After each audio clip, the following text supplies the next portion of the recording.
freezing. It's a fentanyl everywhere. You can die. People don't give a fuck.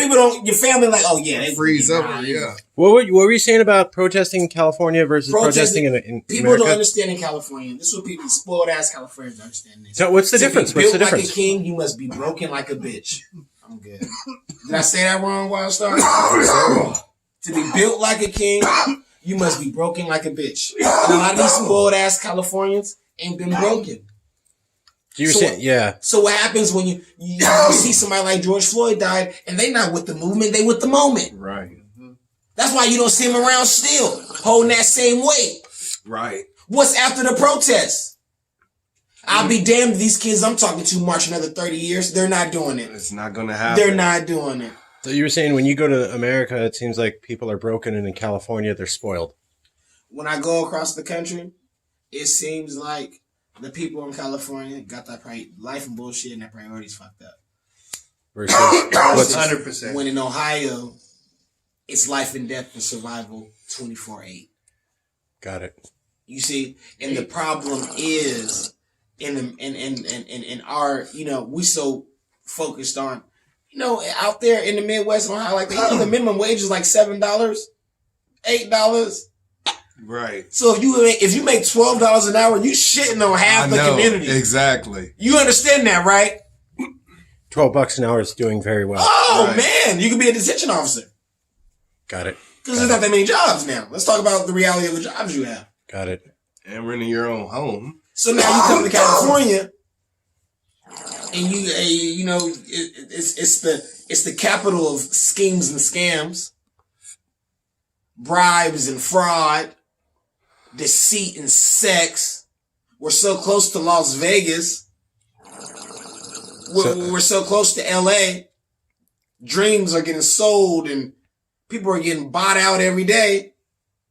It is amazing to me that when you run for governor, you don't campaign the most in the capital of California. You campaign the most in LA and the Bay and whatnot. Mm-hmm. What does that mean to you?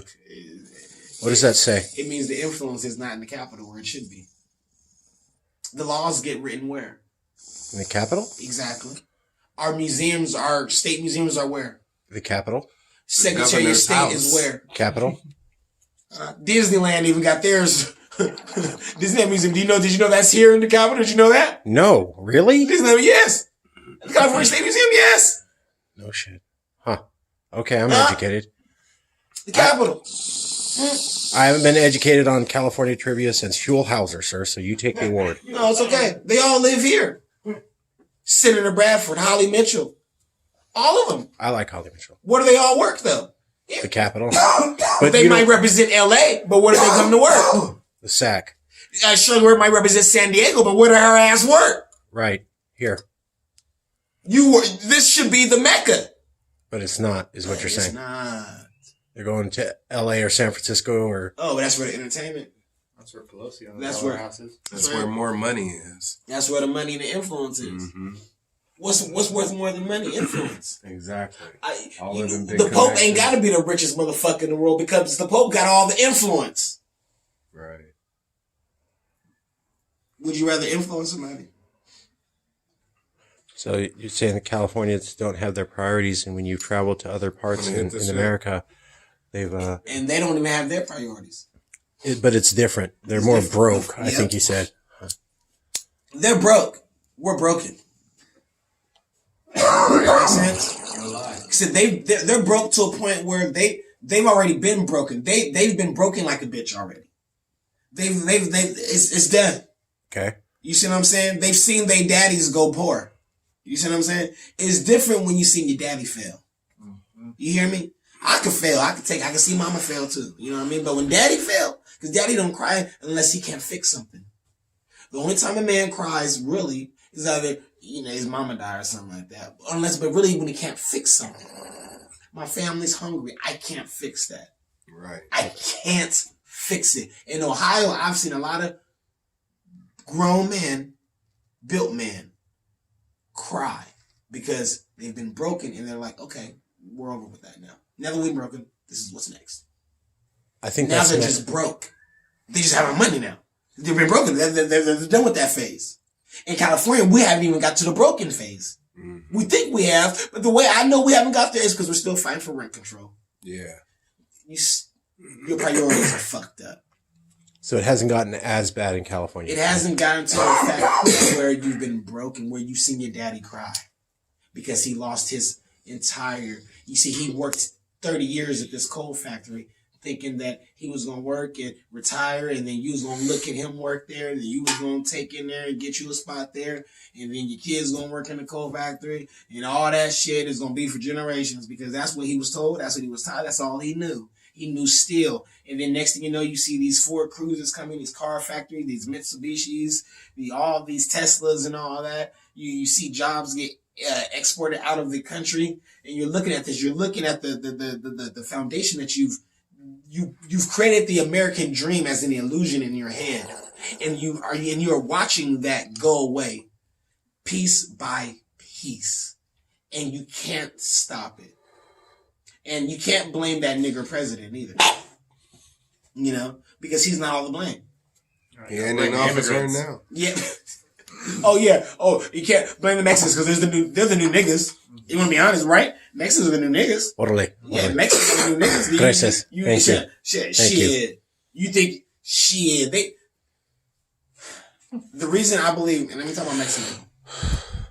The reason I believe our Mexican community gets treated fucked up times fucked up and fucked up times fucked up and fucked up is because our Mexican community are too humble.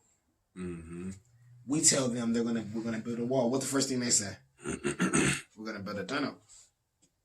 We're gonna motherfucking build a ladder to get got a ladder. Oh, mama. They too humble because they've been broken. You see what I'm saying? They deal with the cartels. They deal with corrupt nation. They deal with their California being stolen from them. California, Sacramento, San Francisco, San Diego, Santa Clara. So this is Mexico. You know what I mean? So they deal with their shit being stolen. Everything. So now they're broken now. Exactly. They're literally broken. So now they're humble, but they're broke. Which means they don't own a majority of the piece of the pie that they deserve. Saying that this is theirs, right? America stole their resources, correct? Mm-hmm. America will say, well, they didn't fight for it. They should have fought harder. I've heard people say that shit. They will say that. I have heard that literally about the California. They will say, especially in Arizona. Oh, in Arizona? Oh! Mexicans are niggas there. Right? Mexicans ain't even niggas in Arizona. Mexicans are niggas in Arizona. Yeah. In California, they niggas. But in Arizona, you're niggers. Seriously. Sheriff Joel Arpaio? Not an okay dude. He's... Yeah. Sheriff Joe is the equivalent to a 2020 slave master. Literally. A slave master. And I don't say that lightly. Like, I'm not saying that just like to just throw shit out there. Like, I wouldn't wish my worst enemy jail time in a Joe Arpaio correction facility. My worst enemy. Because to be forced to sleep out there in the scorching heat in Arizona, wearing a whole pink jumpsuit, while cameras and everybody film you and people walk around laughing at you and shit. Yeah. That's like, you gotta use the bathroom in the outhouse. Cause there's the bathroom in the out, like the actual. Yeah. And people are like, yeah, that's good punishment for them. People are like agreeing with it, like, yeah, they deserve that shit. How dare these people? But they've been, and that's why you see our Mexican people are so humble that they fight different. Black people, this is my opinion. Black people are too content. You hear me? Really? If Mexicans are too humble, black people are too content. Because all my life we've been fighting. So all my life, what I know. Mm-hmm. What I know. Fighting. So if you take away fight, then I'm stuck like, this is weird. Right. If it's too good to be what? True. Right? I want it. Yeah. I like, what's the trick? What's the scheme? What's the scam? Right. Exactly. We came here in shackles and shit. Jim Crow, segregation, water hose beat, 3/5 of a vote. Like, what the fuck? Yeah. 50 years now, black folk got the right to vote. Just 50 years ago, not. But not really, because there's huge voter purges. That part. So really 30 years. Wouldn't be technical. So when you think about all these suppressions on our people, let's say everything got together. Please stop killing us. The economy got together. The black people created black Wall Streets in every state across America. Let's say things got together. We created our own black banks. We started our own Chinatowns, our own African towns, or whatever you want to call them. You know what I mean? Let's say that all happened. How skeptical do you think niggas will be out there? You'll see niggas out there acting like they got 60 kilos in their basement. I think the feds gonna, niggas, you see niggas out there, because they wouldn't know what the fuck. This is too good. Right. Well, you mentioned the Israelis marching around the desert for 40 years. Oh, yeah.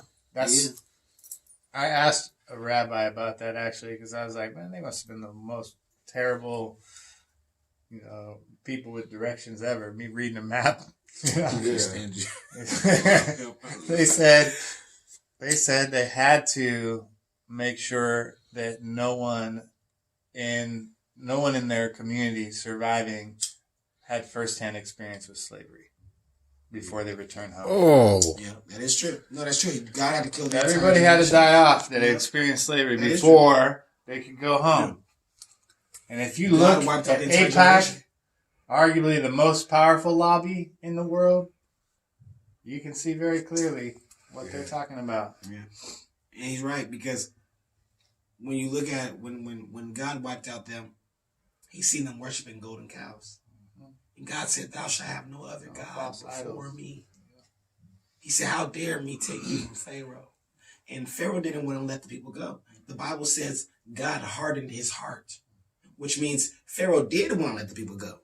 But when God hardened his heart, God said, "I purposely hardened Pharaoh's heart so that he didn't let them go." So when God hardened Pharaoh's heart and he took them out of the wilderness, to be out of the wilderness and to be free and to be given things that you've never had before. Manna from heaven. It's like a nigga when he hit the lottery. The nigga gonna go crazy. He might not. I'm gonna do this. I'm gonna do that. I'm gonna until that check comes. All this and that went right out the motherfucking window. You seen this and that. And you say, as a kid, I wanted this and that. Mm-hmm. And now that I got this and that, what I'm going to get? This and that. Okay? You see these motherfuckers escape slavery, escape the wilderness, escape Jim Crow. They get these EDD checks. They get all this shit. They get all this shit. And what the first thing they do? Gucci, Jordans, Yeezys, rims, motherfucking cars that they don't own, houses they ain't own. Right there. You see what I'm saying? No lease, no LLCs, deeds, trusts, and wills. Yep. None of that. Yeah. But PS5s and shit, iPhone 12s and shit. Priorities all fucked up. And the parents are responsible because the parents are endorsing it. Right. And modeling it. Yep. And modeling it, exactly. This is going to be the downfall of America. And I know. I don't know everything, but I know this. And you mark my words right now. This is the downfall of America. Materialism and individualism. And convenience. But no, honestly, the way we idolize self and materials, the way we look at a person who idolizes himself. Imagine Trump named everything after Trump Stage, Trump Airport, Trump Hotel, Trump everything. The way that man idolizes himself, and we feed on that. And people aspire for 70 million people ate that shit up. The American dream is to become that. Right. That's what it look like. You can just go in there and grab bitches by the pussy. Do you know how much power it takes? You know how much power you gonna have to just say, nigga, I can just grab a bitch by the pussy. Oh, my mama, like, nigga, fuck your bitch, nigga. I can just grab that bitch by the pussy, nigga. I'll buy her in front of you. Oh, my mama, nigga, what's up? I know, Checkmate, bitch. Oh, my mama. They could shoot somebody on Madison Avenue. Bruh, think how much money and power you... Imagine when people are pumping you up. I see how Hitler got his power. Yeah. It's not hard to realize now. That's why there's all those comparisons. And then when you see and when you see those people in the wilderness idolizing golden calves and shit, and God sees all how they idolize all this shit. And God see, okay, yeah, we see how you love these Teslas. We see how you threw a gift shop in the church. We see how you threw an ATM machine in the church. We see how you profit off of these people instead of serving these people like you were elected to do. God sees all this. God says, I see you pastors running for office when I told you can't serve two masters. I told you can't serve two masters. How dare you run for office? And you're supposed to serve the flock. You can't serve people and bring people to Christ if you serving people and bring people to the city's failures and faults. How dare you? That's why I can't stand a pastor that run for office. Oh, that motherfucker right there. But you can't talk about pastors because God said, I will judge them first. God said it's not your role to judge. Right. So you got to leave the pastors off the limits. That's why I was always trying to get you to go to church. Got to. Because I knew. Not us. Yeah, but I know the influence. Jews can point fingers at everybody. But I know the influence of the pastors. You know what I mean? Right. How God looks at those who are ordained. You know what I mean? It's like how I would look at somebody who marries me to my wife. You know what I mean? This man is God sent to do this job to get me to the woman I love. You see what I'm saying? You have a job to do. Yeah. So if that's your job and that's between you and if God is your CEO, then that's between you and your CEO. That's not my position. But when it comes to politics, now you stepped your godly position into this earthly position. So now anything that was on the godly table is up for grabs because goddamn, you stepped in our world now. You work for me now. You don't just work for the church. You see what I'm saying? If you work for the church, stay your bitch ass in the church. You know what I mean? That's why it's these elected officials, when I say they lost ways, is they really lost connection. They've lost the not the gift of gab, but the gift of game. The game was to be what? So not told. That was the game.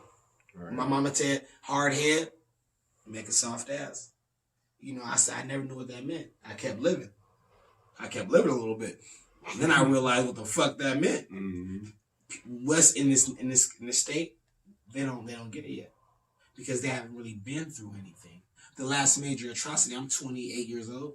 The last major atrocity I could really even think of, I remember it a little bit, is when I was a little boy and 9/11 happened. Okay, right. So imagine the last atrocity these kids have really ever seen was the George Floyd, the Trayvon Martins and shit like that. Exactly. They haven't really lived through anything. We really think of it. We really think of it in literal sense. You haven't really escaped a recession. You haven't went through the Great Depression. You didn't go through Jim Crow. You didn't go through you didn't really see the war in Iraq. You didn't know who Dick Cheney is. Ask a 23-year-old who Dick Cheney was. Straight up. Say who's Dick Cheney. No, fuck that. Say who's Donald Rumsfeld. Thank you. And what was his position? John Ashcroft. Thank you. Thank you. That's John Kelly. Ask him about John Kelly. See, that's in this current administration. Yeah. Ask him about General. Say, who the fuck is John Kelly? What is his legacy in America? And see if they got an answer. Right. You ask 30, 40-years that they still wouldn't. I don't know. In some countries, you have no choice but to learn politics. You are forced. And in America, one of the only countries, you don't have to know shit. You can be stupid than a motherfucker. You have to vote in Ireland. It's the law. Yeah. You know